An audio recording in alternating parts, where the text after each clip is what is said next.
AVA,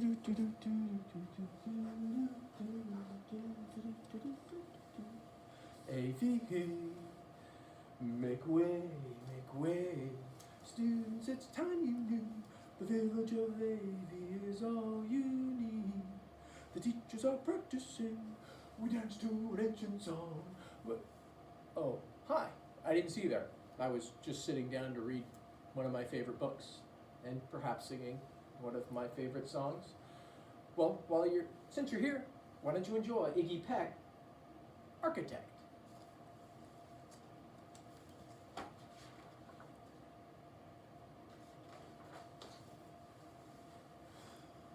Young Iggy Peck is an architect and has been since he was 2, when he built a great tower in only an hour with nothing but diapers and glue. Good gracious, Ignatius, his mother exclaimed. That's the coolest thing I've ever seen. But her smile faded fast as a light wind blew past, and she realized those diapers weren't clean. Ignatius, my son, what on earth have you done? That's disgusting and nasty. It stinks.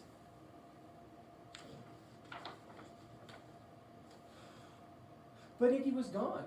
He was out on the lawn, using dirt clods to build a great sphinx. Oh, glad I had my thumb over that.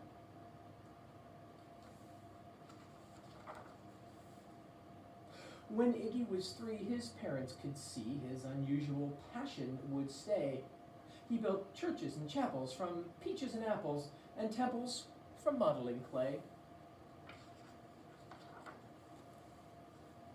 At dinner one night, to his father's delight, Iggy got a bright gleam in his eye, and out on the porch built the St. Louis Arch from pancakes and coconut pie. Seems like a waste of a perfectly good piece of coconut pie. Dear Ig had it made until 2nd grade, when his teacher, Miss Lila Greer, on the very first day, she had this to say: we do not talk of buildings in here. Gothic or Romanesque, I couldn't care less about buildings ancient or new. She said in her lecture about architecture that it has no place in grade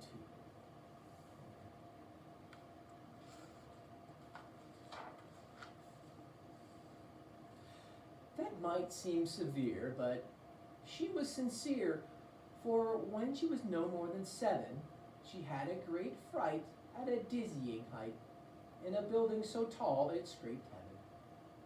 On an architect's tour of the 95th floor, young Lila got lost from the group.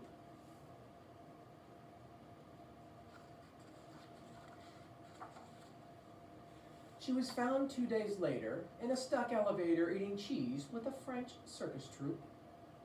After that day, it's quite safe to say she thought all building lovers were nuts. As a teacher, she taught that, above all, one ought to avoid them, no ifs, ands, or buts.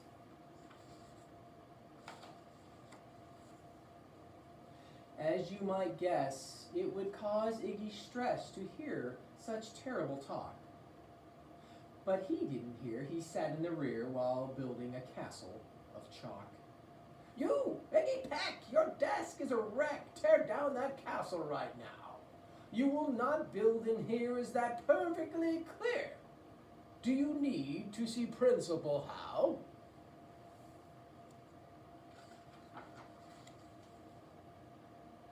That is a dejected child if I've ever seen one. Life without steam just isn't a dream. No, ma'am, Iggy said. He lowered his head and his heart sank down to the floor.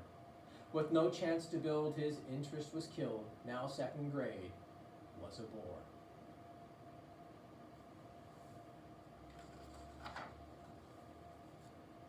After 12 long days that passed in a haze of reading, writing, and arithmetic, Miss Greer took the class to Blue River Pass for a hike and an old-fashioned picnic. They crossed an old trestle to a small island nestled in the heart of a burbling stream. But they no sooner passed Then the footbridge collapsed and Miss Lila Greer started to scream, "We're trapped here, oh my! Alas, kids, goodbye!" Her eyeballs rolled back in her head. She dropped to the ground with a vague groaning sound. Luckily fainted, not dead.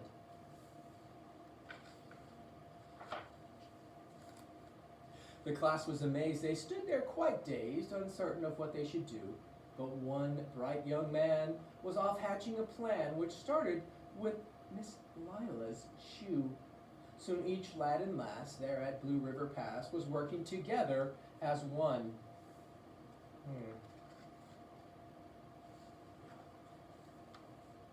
And when she came to, Miss Lila Greer knew that something quite brave had been done. She looked in the air and saw hanging there a structure with cables and braces. And on the far side, beaming with pride, were 17 smiling young faces. And of course, there they are on the other side. Boots, trees, roots, and strings, fruit roll-ups and things, some of which one should not mention, were stretched ridge to ridge in a glorious bridge dangling from shoestring suspension.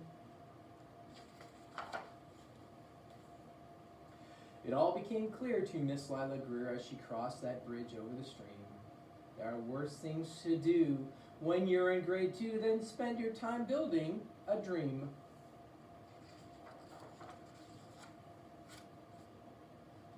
Now, every week at Blue River Creek Elementary in 2nd grade, all the school kids can hear, along with Miss Greer, how the world's greatest buildings were made.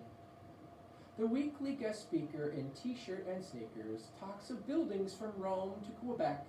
Of course, he's the guy who builds towers from pie. That brilliant young man, Iggy Peck.